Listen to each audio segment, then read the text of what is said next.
I wanted to thank you all for coming out here tonight. Usually, people don't like to talk about grief. It's usually associated with death and suffering, pain. And what I've found is that conversations, believe it or not, about death and grief can actually be fun. It could be one person connecting with another person. So what happens is with grief, with trauma, is that we have individuals who are experiencing it, maybe suffering with it. They're at war with reality, pushing against it. They don't want it to be this way. They want it to be another way. And then there are others who may not understand what people who have experienced grief or trauma are going through. It might scare them. They might feel pity or not know what to say. So tonight, my hope for us is to provide you with some guidance of what happens when an individual experiences an unwanted, unexpected reality. And how do we reach these individuals, and how do we want to be reached? I believe that we all want to talk about this when it happens to us, and most of us, if not all of us, have experienced some type of grief or pain, separation in their life, but we just don't know how to. And we don't want to suffer, but we don't know any other way. So with that, I'm going to explain to you tonight the difference between pain and suffering. I'm going to share with you 5 different stages of grief that I found inside of me almost 8 years ago, and how to support others when they're grieving, how you can support them. So all of us are storytellers.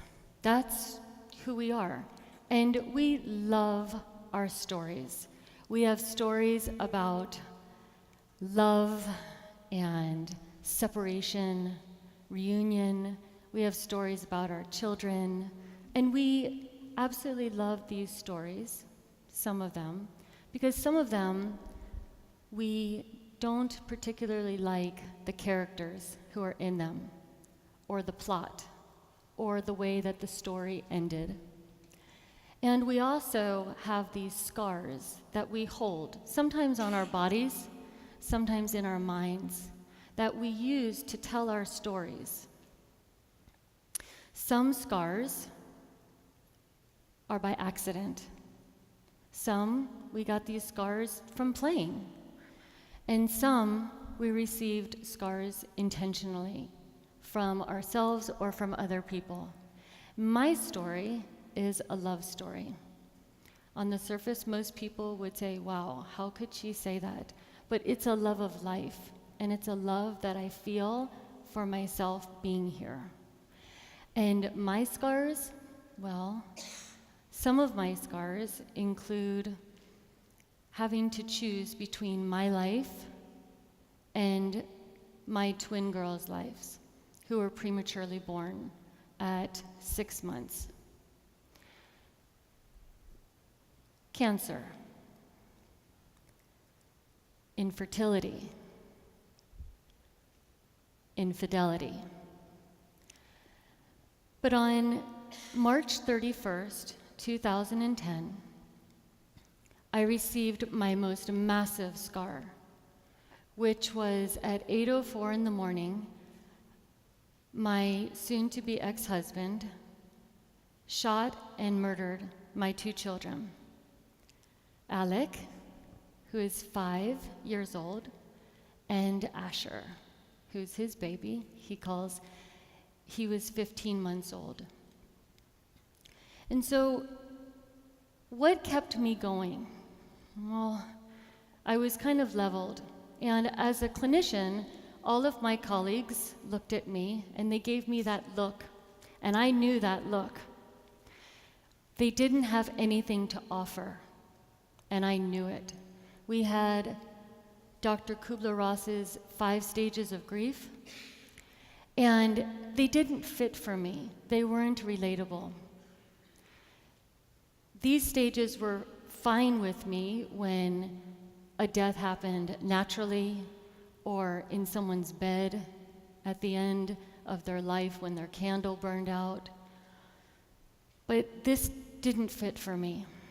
And so what I want to present to you is 5 new stages of grief. Because when I looked at Dr. Ross's stages and I heard the word denial, I wasn't denying anything, and I wasn't in denial. Everything was in front of my face. It was too much. And then words such as anger, depression. I didn't want to be an angry, depressed woman because that's what the look was. My fate is sealed. And if I was lucky enough to get out of these stages, then I would be left with acceptance. Acceptance of the murder of my children? Acceptance of this? No way. That didn't fit for me. So what I found was these 5 stages, and I'll explain them to you, but they were more relatable to me. It didn't just lead me to how I was going to feel, but it offered a pathway, a guide of how I was going to experience this, where I was going to go. And I didn't know where it was going to take me. So the first stage, and this is the first stage and the only stage that we do not get a choice in being in.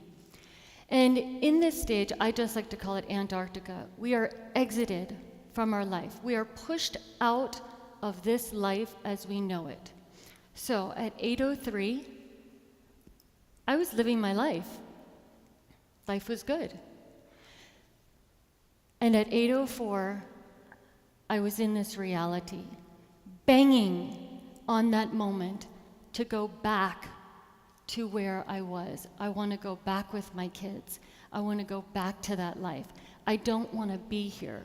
And if you look at Wikipedia, when it defines Antarctica, it is a place that is uninhabitable by humans.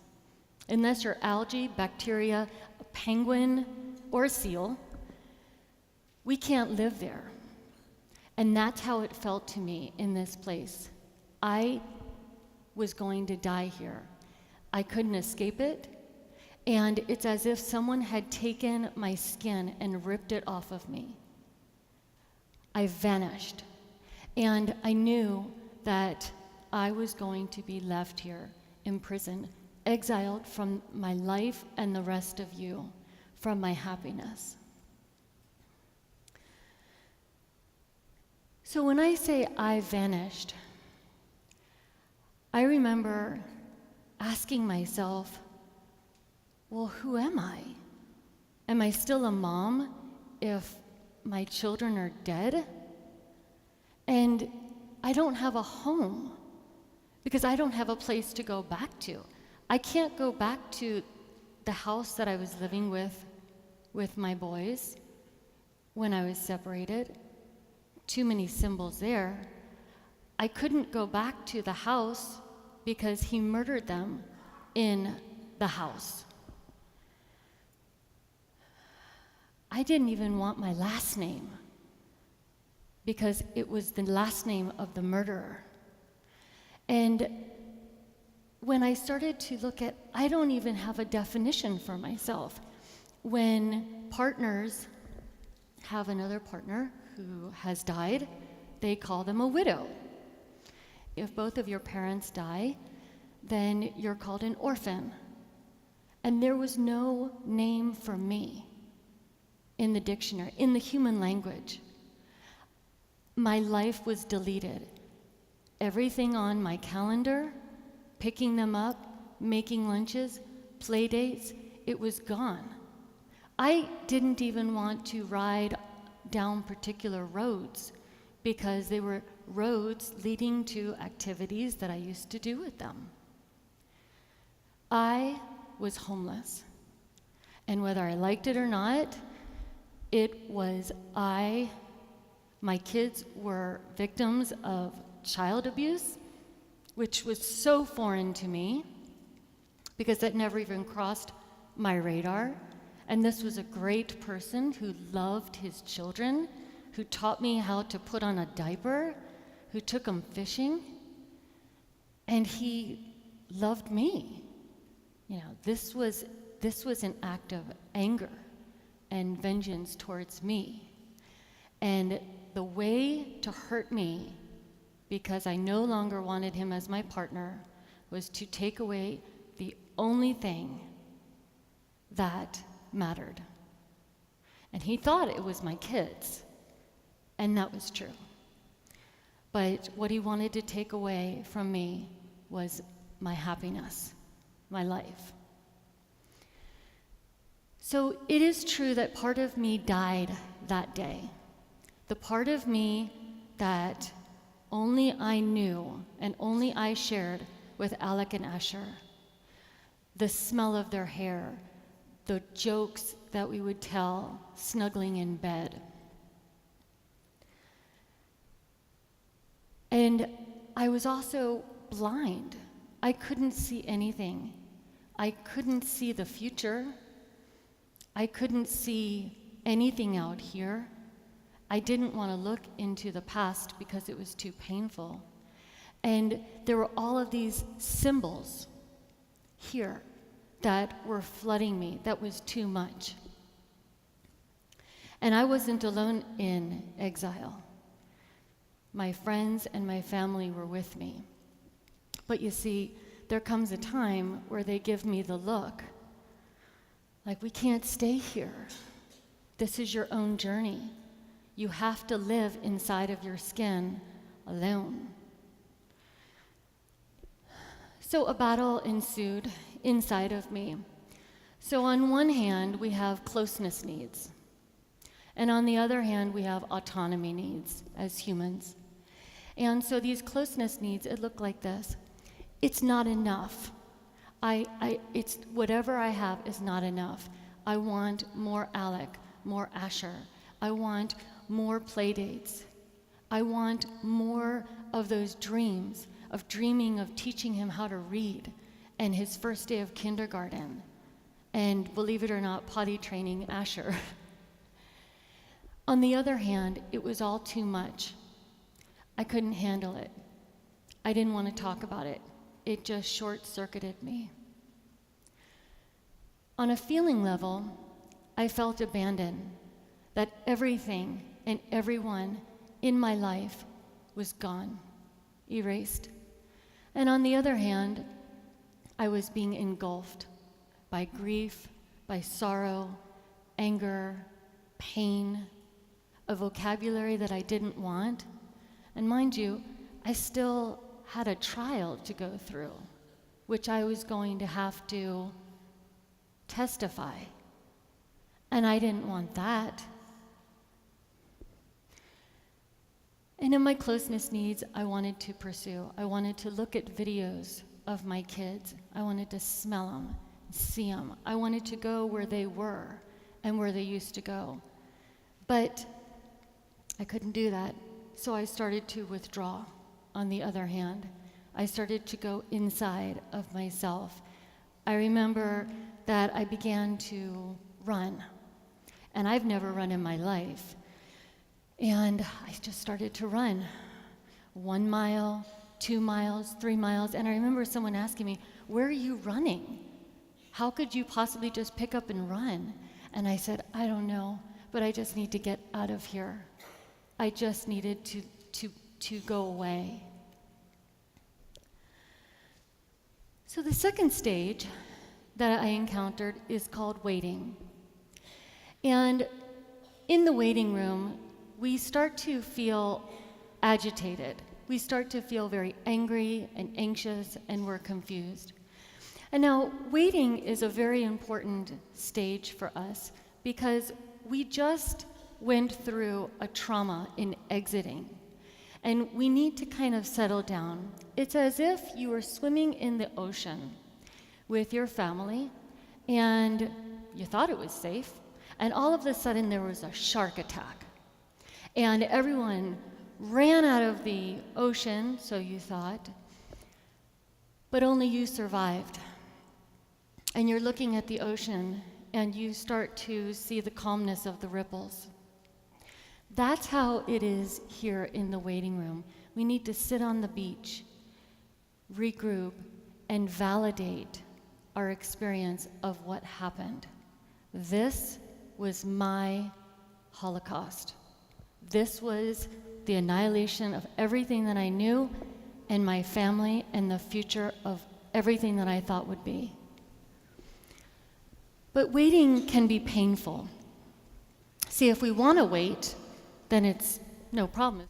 But if you're waiting and you don't want to wait for whatever to come or for something to come back, you start to become very agitated.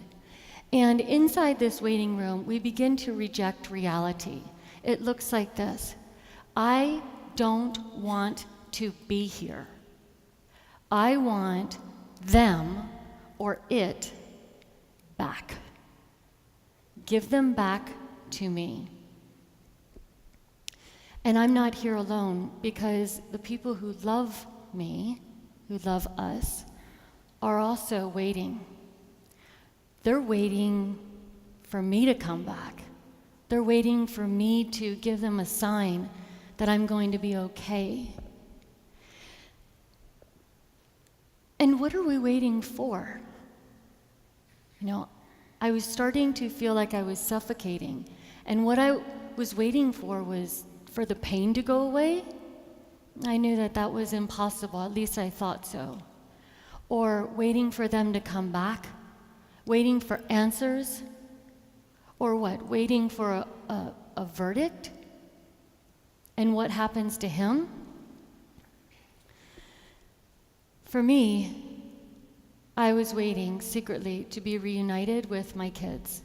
And there were many a nights where I would lay in my bed, not suicidal, but just okay if my heart would just stop.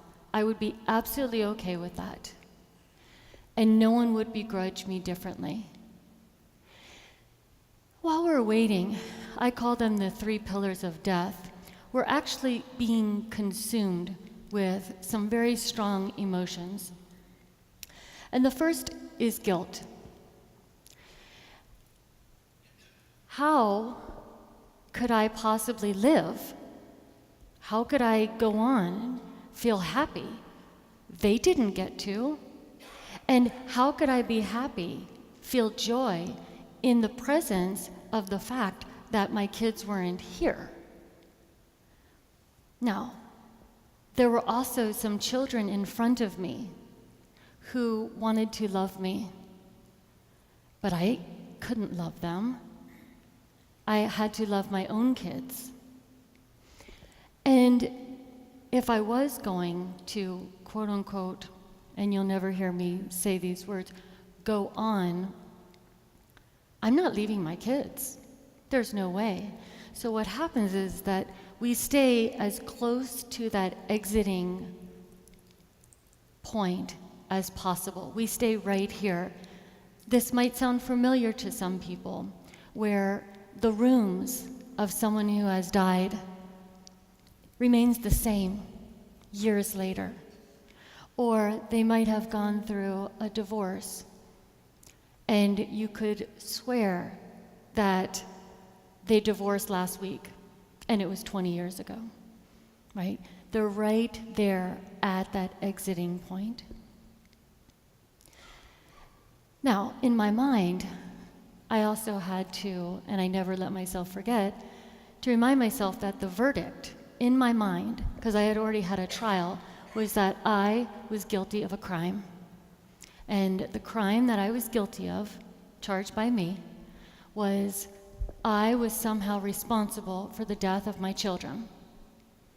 And anyone who is a parent believes that our job is to protect our children, right? That's our job. So I thought. And so my crime of not knowing, I should have known, I should have protected him. I was the one who asked for a divorce. So it was my fault. I was the impetus of all of this. So how could I possibly feel joy and happiness, be entitled to a life? And as for you, who are also here with me, that you didn't want to dishonor me. So you want me to come along and you want Laurie back, but you knew that you couldn't live in the space that I was living in. It was simply too painful. The second emotion that we feel is fear. And what are we afraid of? What was I afraid of leaving? Was I afraid that I was going to forget them? Or was I afraid to be happy? Because the story that other people might have of me being happy is, well, look at her. She's okay. She must not have been really that affected with them. And most humans think that death is the biggest fear that we have, but it's not. Our biggest fear as humans is that we won't get to live the life that we want. See, after that injury, we're afraid, what if I don't get that dream that I was dreaming of being in love, of being happy again, having peace of mind? Your biggest fear, you meaning the people who love me, was that I wasn't coming back. And the news was I wasn't coming back. The Laurie Beth that lived in that other world, on that other planet with my children, was no longer. She couldn't be. And this life was no longer. That planet had blown up, and I was transported to this other planet. I don't know how. I knew that there was a bullet waiting for me, so I've been told. And I always say fear causes death, because when we're afraid to go out there and live, to get the dream that we want, because that's what we want, it causes the death of everything, of imagination, of passion, of taking risks, of saying, this is me. The third feeling that started to consume me, that we found in waiting, is anger. And the anger that I had was, of course, for him. I call him the convicted. But also, I was angry at God. I couldn't understand it. I couldn't understand how after 7 miscarriages and having a surrogate carry my son, and then a miracle baby miraculously dropped inside of me, how out of all of the people could this be the next chapter? Could this happen to me? And I was angry at you. I was secretly discriminating against everyone who had children, who had families, who had play dates, strangers. I remember being in a Sprouts parking lot and feeling so angry at this woman because she wouldn't give her kid more grapes. And I'm like, well, at least you have a kid to give grapes to.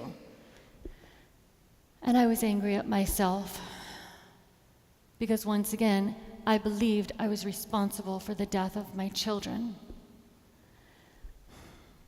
For others started to become angry with me because they wanted me to hook in. They wanted me to come back. They wanted me to try harder. So resentment starts to form, and I love this word resentment. It means to feel again. We feel anger and disappointment, surprise, and injustice. And this concept of resentment, I mean, I don't know about you, but I only want to feel it once. But this concept of resentment comes from a thought which looks like this: you shouldn't have done that. I don't like how you showed up. I don't like your choices. And so what I'm going to do is I'm going to hold this experience to remind you of how you wronged me. And I'm also going to hold on to this because this is going to protect me, which of course is like you eating rat poison and expecting the rat to die. It was poisoning me inside, and that's why it's the foundation of death. So the third stage that we come to is deciding. And I love this stage. And in order to reach this stage, in order to do something, you need to want to get out more than you want to stay in. You want to need and want to get out of this, whatever this is, more than you want to stay in it. And the etymology of the word to decide means to cut off. It means to separate, to split off. And I love choices, but in order to get to where we want to go, we need to make a choice. But choices don't happen like this, right? And neither do decisions. So for example, if you decided, I'd like to move, I want a new house, a different house. Well, just because you make the decision doesn't mean that you just move in the next day. You have to get a realtor, you have to get your finances in order, maybe go look at some properties, pack your stuff up, turn the utilities on. And even when you go and look at what's out there, you might still decide after a while, you know, I'm good. I'm just gonna stay put right here. Sometimes decisions don't even need to be made. They just make themselves. Kind of like maybe coming here tonight. I think I'll go to that. Or I think I'll order Thai food for dinner. So what are we choosing to cut off from? For me, what I needed to choose to do was to cut off from the trauma. I needed to separate the trauma, the crime, from my children. Because if they stayed fused, then I was forever a victim. And I was not going to identifying myself as a victim. I couldn't do it. It would kill me. So when we look at this concept of pain versus suffering, pain is a physical sensation caused by an injury, and grief is painful. Separation is painful. It tells us that it's our body telling us that something has happened, that something is going on inside of us. It's an actual real experience that we're having, and it's inevitable. Whether you experience pain from a job promotion that you didn't get, or a breakup, or loss of finances, this is the inevitable part of being human. And it is a present state experience. We're experiencing it right now. And it needs to be experienced in order to heal. We need to feel our pain. We need to validate it and roll up our sleeves and say, look at what happened to me. But suffering is different. Suffering is the mental interpretation or the negative story about what has happened, about that painful experience. It's our mind telling us thoughts, judgments, beliefs about that. And it is avoidable. The mind, it's always looking out. The mind wants to go to either the past or the future. That's where it likes to live. That's where it goes to get its information. And it flashes in front of our eyes, so we think, memories of the past, visions of the future. So it looks like this. I'll never have what I had ever again, and that is gone. But this doesn't need to be experienced in order to heal. This is a choice, and if you have the tools, then you can make a choice between pain and suffering. So, in looking at my choices, I had 3 of them. I could kill myself and say, I'm done. I've had enough. Thank you very much. I could stay here and suffer, kind of limp along like a lobster, right? Being a shell of a woman filled with anger and guilt, bitterness, and then eventually go away and just die. Or I could face what is. I could face the truth. And this is the formula that I came up with, that I can experience pain and acceptance, and note that I say that acceptance is not approval. We'll talk about that. And that I don't have to suffer. Or I could have pain and resist what is, resist this reality and suffer. Either way, my children were not coming back. And in one of those, I couldn't even access my children. I couldn't look at pictures. I couldn't think of them. So what did I have to face? It was the story. And there was this master belief guiding me, which said, you are somehow responsible for the death of the children. That was the story. So if I were to tell you, I believe everything that comes off of the internet, many of you would probably raise an eyebrow to that. But this is our internet. The mind is our internet. It's just trying to help us. This frontal lobe right here is producing thoughts. That's what it's supposed to do. Like our pancreas is producing insulin, or our kidneys are producing urine. This is just producing thoughts. But not everything we think, not everything that our mind gives us, based on its perceptions, is true. So it looks like this: belief plus belief plus belief plus belief. This sequence makes up a story. So my story might look like this. You know, we had a great life. He was a wonderful father, but he decided to have several affairs. And I'll co-parent with you, but that's not going to be a match for me.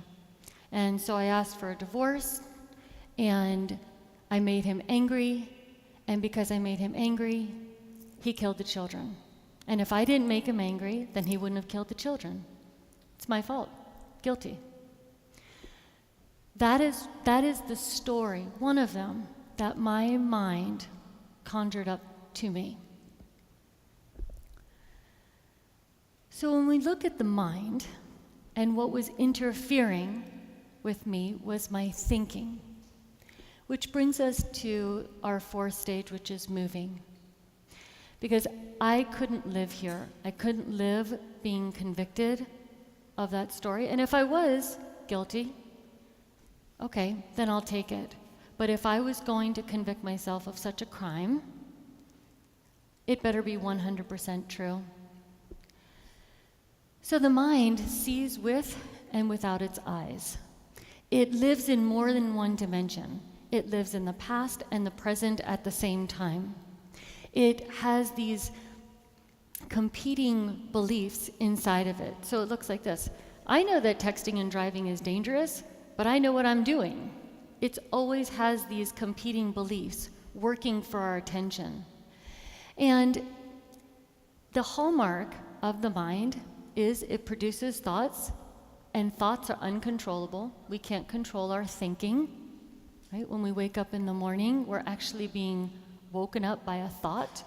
It might look like this: what day is it? What time is it? Is my honey up? I have to pee. Got to take the dogs, right? These are all thoughts. We're actually being thought.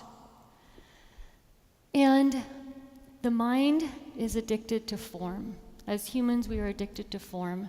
We believe that if we can't see it and feel it, and touch it, then it must be gone. And it has a program running that says, well, if the problem is out here, the solution must be out here. If the problem is you, then the solution must be getting rid of you, right? So this movement is life. It's an instinct that we have from when we're small. We learn how to roll over, we learn how to look in our mother's eyes, and I knew I needed to move. I didn't know where I was going, but I knew that I needed to walk out of this place called Antarctica.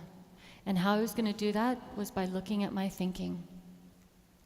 So, in order to find peace of mind, I needed to find truth. And there were only two types of truth that we found in this world. The first type of truth is what's true for us as an individual. So, for example, my truth is orange is the coolest color, Italy is the best country to vacation in, and I don't like Mexican food.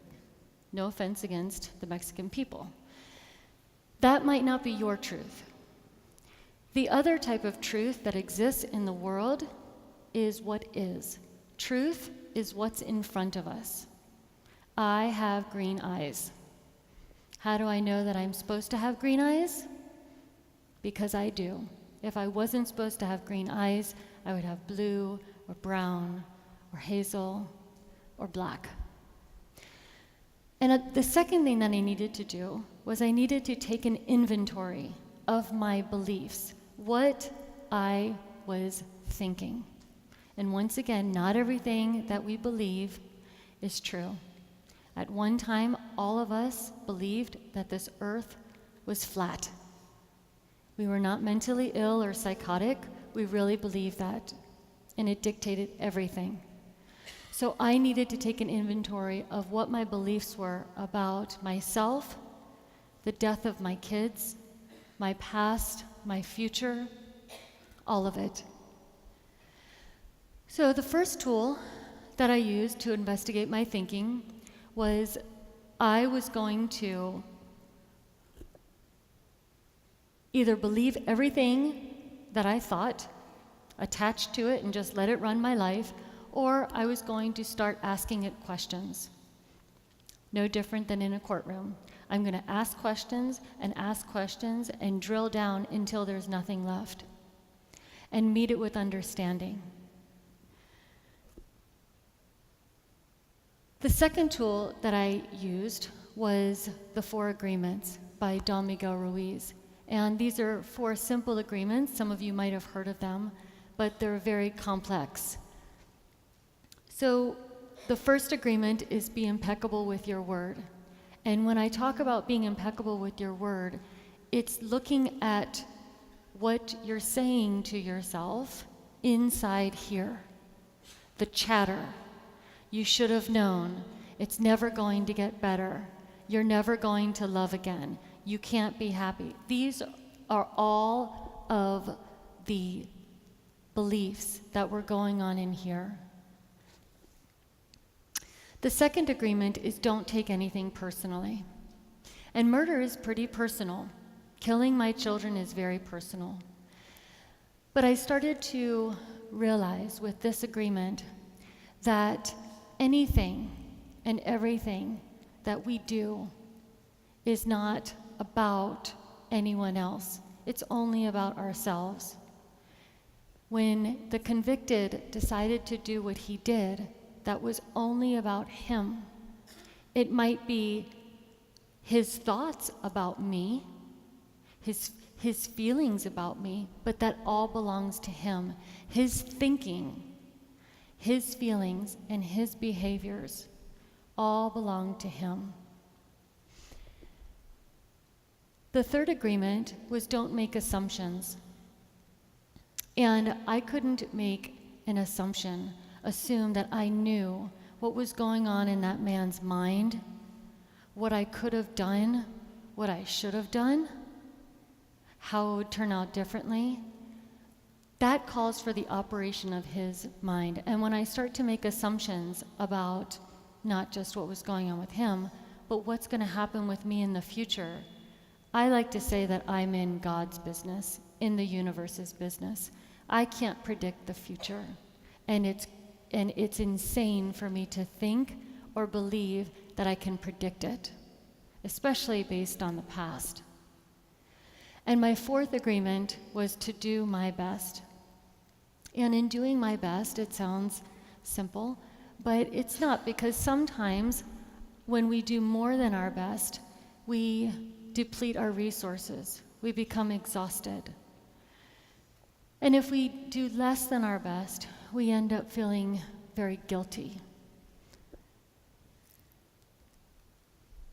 The fifth stage that I found is arriving. And I love this stage because it was me coming to a different place, a new life, a different life that possibly could be even better than before. That has nothing to do with my love for my children. One planet, one life, one dream is independent of another dream.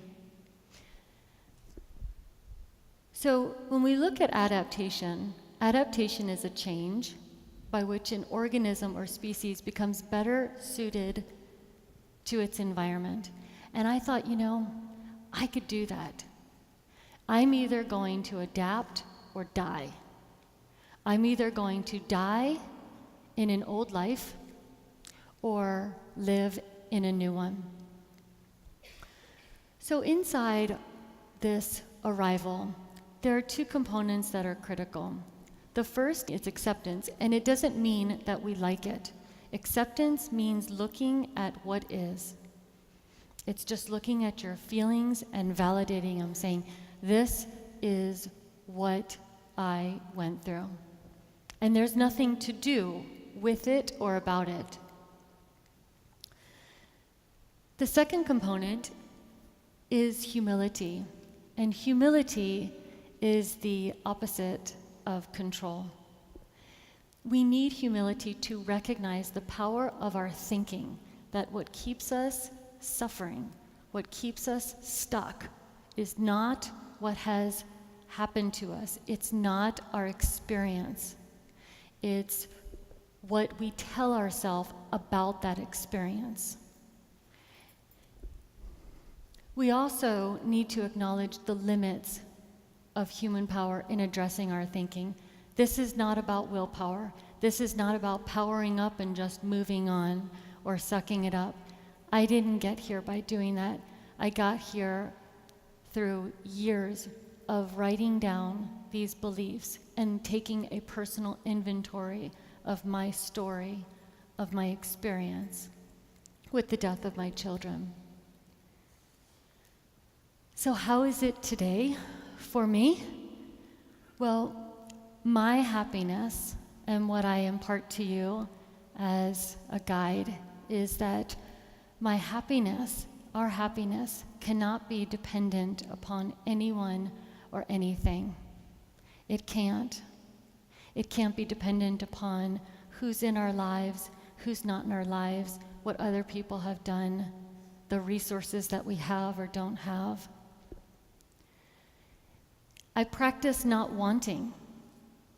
And when people say, well, what do you mean you don't want? Don't you want your kids back? Don't you want your health? And the answer is no. I practice not attaching to what is out here. If you come into my life, I am a lover and I will love you. And when something comes or someone comes, it's embraced. But when I attach to it, all of a sudden there's this shift where I don't want you to go. I don't want it to go. I don't want my house. I don't want my relationship to go. I don't want my money. I don't want my kids to grow up. It's very painful when there's that attaching. So I practice not wanting anything. You come and I love and I say thank you when it leaves. That's the nature of this world. And I don't attach to anything. I don't want anything that is not available to me. So when people say, my patients ask me, don't you want Alec and Asher back? My response is, my love for Alec and Asher is sealed. But I can't want something that I can't have. And wanting them here the way that I want them here kills me. Wanting anything that we can't have, that is not available, is suffering. And I don't want to suffer. So I would rather connect with my children, with you, as is, which is I live here, they live there. I can't connect with them in person. I connect with them through images. I can reach them faster than I can reach my mother on my iPhone, I'll tell you that. I just have to call him up in my mind, and the images are there. I live my life today not having to prove anything to anyone, not even to myself. I am just a girl who's showing up, who has a choice. And the choice is I can question my thinking when it causes me pain, right? When it irritates me, or not. And where do I live? I live here. This is where I live. So the world news that I watch, that I listen to, is the war that's going on here. Because when I pay attention, when we pay attention to this war here, the war out here changes, goes away, it looks different. So some of the things that help and don't help is it doesn't help people who are grieving when others say, get over it, or it'll pass, or things will get better. Thank you, but we've already thought about this. Don't try to fix us. It puts too much pressure on a person who is grieving or going through trauma to try to fix us. Because what if we're not ready to move? Or what if your suggestions, we try them and it doesn't work for us? Such as, hey, why don't you get a puppy, right?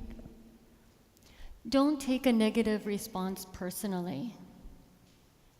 It's not about you. Our ability to move or not to move is dependent upon where we're at in our stages of grief. It's not really helpful when others ask us at particular times, how do we feel? How do you think we feel? Messed up, horrible, sad, in pain again.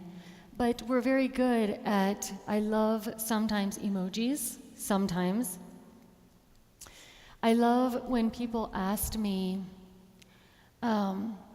would you like for me to help you? Would you like for me to come over? I'm here with you, making statements. And it's okay if we're sad. This society out here doesn't tell us that that's okay, but we can be sad and okay at the same time. And please, don't disappear. Keep coming, even though we say, I don't want to see anyone. Just keep emailing. Even if we don't respond, keep texting. Don't vanish, because we know that there is an umbilical cord between Antarctica and you. We know that you couldn't live here with us, but we know that you're there. It does help when you talk to us in a normal, natural voice.